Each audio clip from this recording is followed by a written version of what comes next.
ગણેશાય નમઃ. કૃષ્ણ કનૈયા લાલ કી જય.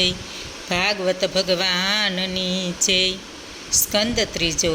સ્વયંભૂ મનુને સૃષ્ટિ સર્જન કરવાની ઈચ્છા.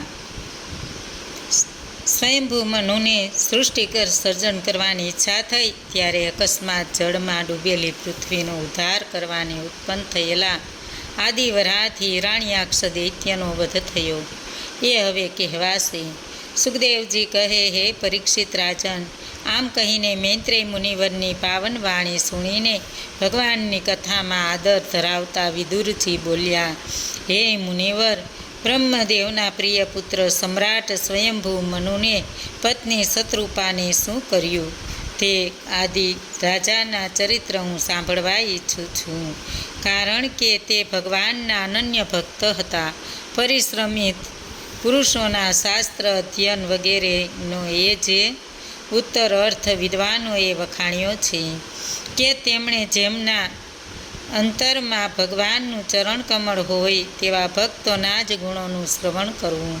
શ્રી સુખદેવજી કહે, હે રાજન, વિદુરજી સહસ્ત્ર શીશો ભગવાન શ્રી વિષ્ણુના ચરણમાં આચિત ભક્ત હતા. જ્યારે તેમણે મૈત્રેય મુનિવરને ભગવાનની કથા કહેવાને માટે વિનંતીપૂર્વક પ્રેરણા કરી ત્યારે હર્ષપૂર્વક મૈત્રેય મુનિવરના રોમ ખીલ્યા. મૈત્રેયજી કહે, જ્યારે પત્ની સાથે સ્વયંભૂ મનુ ઉત્પન્ન થયા ત્યારે તેમણે બે હાથ જોડીને પ્રણામ કર્યા અને બ્રહ્માજીએ કહ્યું, કેવળ આપ જ દરેક પ્રાણીના જન્મદાતા અને પાલન કરતા પિતા છો. તેથી અમે ક્યાં કર્મની આપની સેવા કરીએ. હે સ્તુતિ યોગ બ્રહ્માજી, તમને મારા નમસ્કાર.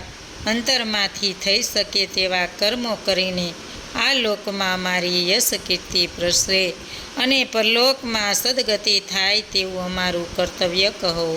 બ્રહ્મદેવ કહે, હે વત્સ, હું તમારા પર પ્રસન્ન થયો છું. હે રાજન, તમારું બંનેનું કલ્યાણ થાવો. કારણ કે તમે મારી આજ્ઞા માગી છે તે તમારું નિષ્ઠ કપટ હૃદય દર્શાવે છે. પુત્રોએ પિતાની આટલી સેવાઓ કરવી ઘટે.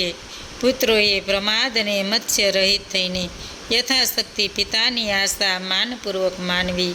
હે પુત્ર, તું આ સ્ત્રીમાં ગુણો થકી પોતાના જેવા જ સંતાનોને ઉત્પન્ન કરીને ધર્મપૂર્વક પૃથ્વીનું પાલન પોષણ કર.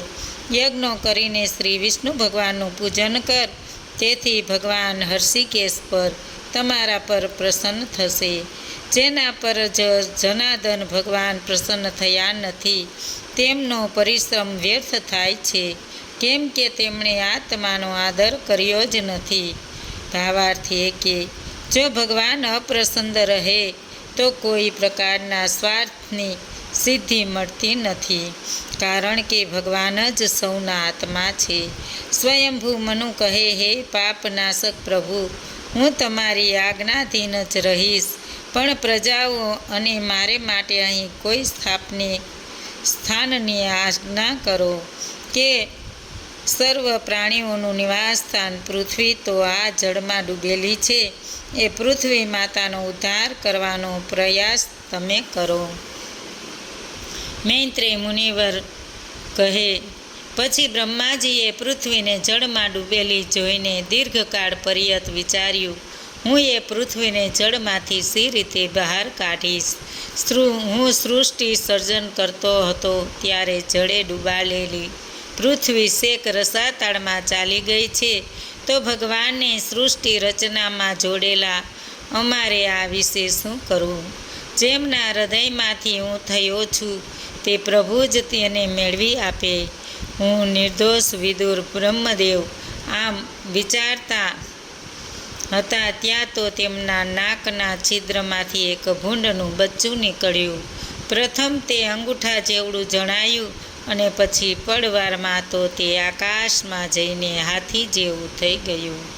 મરીચી આદિ બ્રાહ્મણો, સનત કુમારો અને સ્વયંભૂ મનુ સાથે એ ભૂંડનું બચ્ચું જોઈને બ્રહ્મદેવના મનમાં તર્કો ઉઠ્યા. આશ્ચર્યની વાત છે કે મારી નાસિકામાંથી નીકળેલું અને ભૂંડના આકારવાળું આ કયું પ્રાણી છે?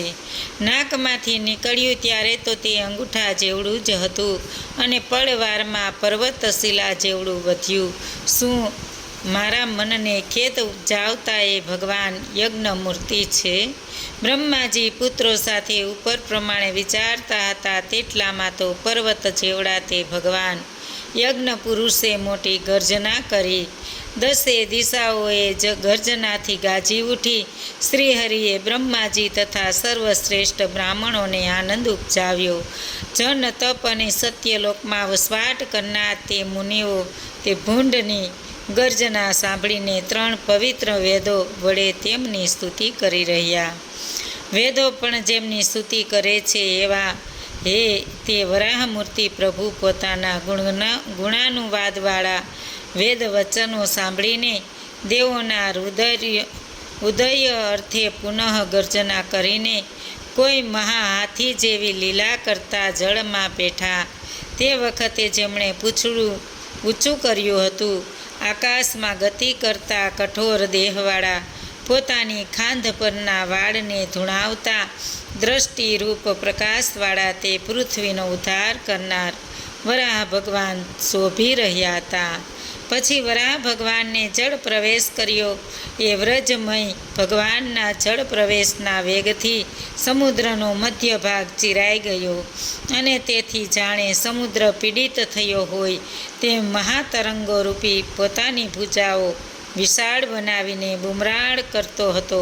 હે યજ્ઞેશ્વર, મારી રક્ષા કરો. વરાહ ભગવાન પછી અફાટ જળને કાપીને રસાતાળમાં ગયા. પ્રલય કાળે પોતાના ઉદરમાં જે પૃથ્વીને તેમણે ધારણ કરેલી તે પૃથ્વીએ તેમને રસાતાળમાં ડૂબેલી દીઠી. વરાહ ભગવાને પોતાની દાઢો વડે પૃથ્વીને ઉંચકી લાવતા હતા ત્યારે તેમની સામે હિરણાક્ષ દૈત્યને ગદા લઈને ઘસી આવતો જોયો. તે ભગવાનને રોકવા લાગ્યો. વરાહ ભગવાનનો રોષ ભભૂકી ઉઠ્યો. ભગવાને તેને લીલા માત્રમાં મારી નાખ્યો. પૃથ્વીને ઉંચકી રહેલા વરાહ ભગવાનને જોઈને બ્રહ્માજી વગેરે ઋષિઓ તેમને નમસ્કાર કરીને પ્રાર્થના કરવા લાગ્યા. હે ભગવાન, આપનો જય હો. પૃથ્વીના ઉદ્ધાર અર્થે આપે વરાહ સ્વરૂપ લીધું છે. આપના યજ્ઞાત્મક સ્વરૂપના ગાયત્રી વગેરે છંદો રૂવાટામાં દંભો, નેત્રોમાં ધ્રુત અને ચરણોમાં હોતા ઉદહોતા અધ્ય અને બ્રહ્માજીએ 4 ઋત્વિજોના 4 કર્મો રહેલા છે તેનું દર્શન પાપીઓને દુર્લભ છે. હે દેવ, સોમ ઔષધિ આપનું વીર્ય છે. પ્રાત સવન, મધ્યાહ્ન સવન અને સાંઈ સવન એ 3 આપની બાહ્ય યૌવન અને વૃદ્ધાવસ્થા છે. આમ યજનક્રિય એ જ જેમના દેહનું બંધારણ છે એવા આપ સોમરહિત યજ્ઞોરૂપ અને સોમરહિત કતુઓ રૂપ છો. ભક્તિ, જ્ઞાન અને સઘળી વિદ્યાઓમાં હે ગુરુ, આપને વારંવાર નમસ્કાર. હે પૃથ્વીના ધારણ કરનાર પ્રભુજી, એ પૃથ્વીના પાંદડા સહિત કમલીને પેઠે શોભે છે. સ્થાવર જંગમ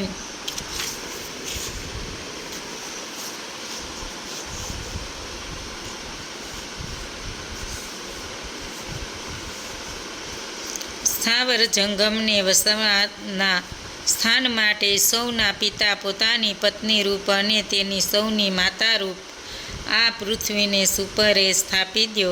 અમે પૃથ્વી માતાને પણ નમસ્કાર કરીએ છીએ. હે પ્રભુ, આપના વિના બીજું કોણ પૃથ્વીનો જળમાંથી ઉદ્ધાર કરી શક્યું હોત? સાચે જ આપે દુષ્કર કાર્ય સફળતાથી પાર પાડ્યું છે. આપે જ આ અદ્ભુત જગતનું સર્જન કર્યું છે. હે પ્રભુ, જગતનું કલ્યાણ કરો. મૈત્રેય મુનિવર બોલ્યા. મુનિવર્યોએ ઉપર મુજબ વરાહ ભગવાનની સ્તુતિ કરી. પછી એ ભગવાનને પોતાની ખરીઓથી સ્તંભિત થયેલા જળ પર પૃથ્વી માતાની સ્થાપના કરી. પછી તેઓ સ્વધામ ગયા. જે અદ્ભુત ચરિત્રવાળા શ્રી હરિની સુંદર કથા ભક્તિભાવે શ્રવણ કરે કે સંભળાવે તેના હૃદયમાં બિરાજેલા જનાર્દન ભગવાન સઘળી ઈચ્છાઓ પૂરી કરવાને સમર્થ છે. તેઓ પ્રસન્ન થાય છે પછી દુર્લભ શું છે? કશું જ નહીં. પછી બીજા કોઈ કામ આદિ પદાર્થોની જરૂર રહેતી નથી. કારણ કે અનન્ય દ્રષ્ટિએ સઘળી આશાઓનો ત્યાગ કરીને કેવળ ભજન કરનારને હૃદયમાં રહેલા પરમેશ્વર આપોઆપ પોતાનું સર્વસ્વ પદ આપે છે. સંસાર ચક્રમાંથી મુક્ત કરનારી ભગવાનની પરમેશ્વરની આપોઆપ પોતાનું સર્વોચ્ચ પદ આપે છે. ભગવાનની કથા સુધાને પીધ્યા પછી કયો દુર્ભાગી વિમુખ થાય? શ્રી સુકવાસ. હિરણ્યકશ્યપનું વધ કારણ કહેવા સંધ્યાકાળે દિતિને કામ જાગ્રત થતાં તેને ગર્ભ રહ્યો તે કથા હવે કહેવાશે. સુખદેવજી કહે, પૃથ્વીના જળો દ્વારા કરવાને કારણ વરાહરૂપ થયેલા શ્રી હરિની મૈત્રેય ઋષિએ વર્ણવેલી કથા સુણવા છતાં તૃપ્ત રહેલા વ્રતધારી વિદુરજીએ પુનઃ નમસ્કાર કરીને મુનિ મૈત્રેયજીને કહ્યું, હે મુનિવર, તે યજ્ઞમૂર્તિ શ્રી હરિએ આદિદૈત્ય હિરણાક્ષનો વધ કર્યો તે કથા સાંભળી હે બ્રહ્મન, લીલા માત્રમાં પૃથ્વીનો ઉદ્ધાર કરનાર વરાહ ભગવાનનું અને દૈત્ય હિરણાક્ષનું યુદ્ધ સાથી થયું. મૈત્રેય મુનિવર કહે, હે વિદુરજી, મનુષ્યના મૃત્યુ પાસ કાપનાર શ્રી વિષ્ણુ ભગવાનના વરાહ અવતારની કથા તમે પૂછી તે ઉત્તમ કાર્ય કર્યું. કારણ કે નારદ મહર્ષિએ કહેલી હરિકથા વડે ઉતાનપાદ બાળક પુત્ર ધ્રુવ મૃત્યુના મસ્તક પર પગ મૂકીને શ્રી હરિપદ પામ્યો હતો. આ સંબંધમાં દેવતાઓએ પ્રશ્ન કર્યો ત્યારે તેમની સમક્ષ દેવાધિદેવ બ્રહ્માજીએ જે વર્ણન કર્યું હતું તે મેં આ પ્રમાણે સાંભળ્યું છે. હે વિદુરજી, એકવાર દક્ષ પુત્રી દિતિએ સંધ્યાકાળે તીવ્ર કામવાસનાથી સંતાનની ઈચ્છાથી મરીચી પુત્ર અને પોતાના પતિ કશ્યપ ઋષિની કામેચ્છા તૃપ્ત કરવાની ઈચ્છા દર્શાવી. તે વેળા સૂર્યાસ્ત થતો હતો ત્યારે કશ્યપ ઋષિ અગ્નિરૂપી જ્વાળા યજ્ઞપતિ શ્રીહરિનું દૂધથી પૂજન કરીને સમાધિ અવસ્થામાં અગ્નિહોત્રશાળામાં બેઠા હતા. ત્યાં જઈને દિતિ કહે, હે ઋષિવર, કામદેવ મુજબ ગરીબ દીનને પીડા કરે છે, માટે પુત્રોવાળી શોક્યોથી બળતી મારા પર કૃપા કરો, આપનો પ્રભુ કલ્યાણ કરો. જે સ્ત્રીઓને પતિ તરફથી અતિશય સન્માન મળે છે અને જે સ્ત્રીઓમાં તમારા જેવા પતિ સંતાન રૂપે જન્મે છે તે સ્ત્રીનો યશ સમગ્ર લોકમાં ફેલાય છે. સ્ત્રીમાં પતિ સંતાન રૂપે જન્મે છે એ વેદ વાક્ય છે. જેમાં પતિ પુત્ર રૂપે જન્મે તે જ સ્ત્રી જાયા કહેવાય. હે ભગવાન, અમારા પિતા દક્ષે અમને પુત્રીઓને પૂછ્યું હતું કે હે પુત્રીઓ, તમે કયા વરને વરસો? ત્યારે સંતાનોનું પાલન કરનાર અમારો પુત્રીઓનો મત જાણીને અમને 13 કન્યાઓને તમને આપી હતી. હે કમળ નેત્રધારી સ્વામી, મારી કામના તૃપ્ત કરો. હે વિદુરજી, એમ વૃદ્ધિગંત કામને લીધે મોહગ્રસ્ત બનેલી અને તેથી એ રીતે દીન દિતિને કશ્યપ મુનિએ કહ્યું, હે પ્રિયે, હું તારી ઈચ્છા પ્રિય કરીશ. સ્ત્રીની કામના કયો પુરુષ પૂર્ણ ન કરે? હે કલ્યાણી, જેને વિદ્વાનો અર્ધાંગની કહે છે, જેના પર ગૃહ સંસારનો ભાર મૂકીને પુરુષ નીચપણે વિચરે છે, તેવી તારા જેવી સ્ત્રીની પુત્રો ઉત્પત્તિની કામનાઓ લોકો મારી નિંદા નહીં કરે તે રીતે હું પણ કરીશ. હે પ્રિયે, તું 2 ઘડી જબૂરી પડક, કેમ કે આ સમય ઘણો ઘોર છે, જેમાં શ્રી શંકર ભગવાનના અનુચરો ભૂતો ફરે છે. મહાદેવજી ભૂતગણો સાથે બળદ પર બેસીને વિચરે છે. શંકર સૂર્ય, ચંદ્ર અને અગ્નિરૂપ ત્રિનેત્રોથી સઘળું જુએ છે. શંકરને કોઈ સ્વજન કે પરજન નથી, કોઈ આદર પાત્ર કે નિંદા પાત્ર નથી. વિદ્વાનો એમને નિર્દોષ ચરિત્રોની સ્તુતિ કરે છે. એમનાથી અધિક તો શું? એમના સમાન પણ કોઈ નથી, છતાં તે પિશાચ જેવું અસાધારણ કરે છે. આચરણ કરે છે તેમના ચરિત્રને નહીં ઓળખનાર શંકરની હાંસી ઉડાડે છે. એ મહાદેવનું ચરિત્ર અતકર્તવ્ય છે. મૈત્રેય મુનિવર કહે છે, કશ્યપ મુનિ પતિએ આ પ્રમાણે સમજાવ્યું છતાં જેની ઇન્દ્રિયો અત્યંત કામાસક્ત થઈ હતી તે દિતિએ નિર્લજ્જ થઈને કશ્યપ મુનિનું વસ્ત્ર ચાલ્યું. પછી કશ્યપ મુનિએ નિંદ કર્મ માટેનો પત્ની દિતિનો દુરાગ્રહ જોઈને દેવરૂપ ભગવાનને વંદન કરીને એકાંતમાં પત્ની સાથે સમાગમ કર્યો. દિતિની તીવ્ર ઈચ્છાને આધીન થઈને ભાવિ પણ તેવું જ જોઈને તેમણે દિતિ સાથે મૈથુન કર્યું. પછી કશ્યપ મુનિએ સ્નાન કરી પ્રાણાયામ કરી મૌન રહી પરમાત્માનું ધ્યાન કરતા સનાતન બ્રહ્મ ગાયત્રીના જપ શરૂ કર્યા. પછી એ નિંદિત કર્મથી શરમાઈને દિતિપતિ બ્રહ્મર્ષિ કશ્યપને કહે, હે નાથ, મેં જે શંકરનો અપરાધ કર્યો છે, જે સઘળા ભૂતોમાં શ્રેષ્ઠ છે તે પ્રાણી માત્રના પતિ શંકર, મારા ગર્ભનો નાશ ન કરો. સર્વ દુઃખહર્તા મહાદેવ, સકામ ભક્તોના ફળ આપનાર, નિષ્કામ ભક્તોનું કલ્યાણ કરનાર, સૃષ્ટિના સંહાર વેળા ક્રોધમૂર્તિ થનારને મારા નમસ્કાર હો. અમે સ્ત્રીઓ પ્રત્યે તો પારધીઓ પણ દયા દાખવે છે. અમારા પર મહાકૃપા વસાવનાર મારા બનેવી પાર્વતીના પતિ શંકર ભગવાન પ્રસન્ન થાવો. સ્પષ્ટતા એ કરવાની કે દિતિ જેમ દક્ષ રાજાની કન્યા પુત્રી થાય તેમ શંકર પત્ની સતી પાર્વતી પણ દક્ષની પુત્રી થાય. એટલે દિતિના શંકર ભગવાન બનેવી થાય.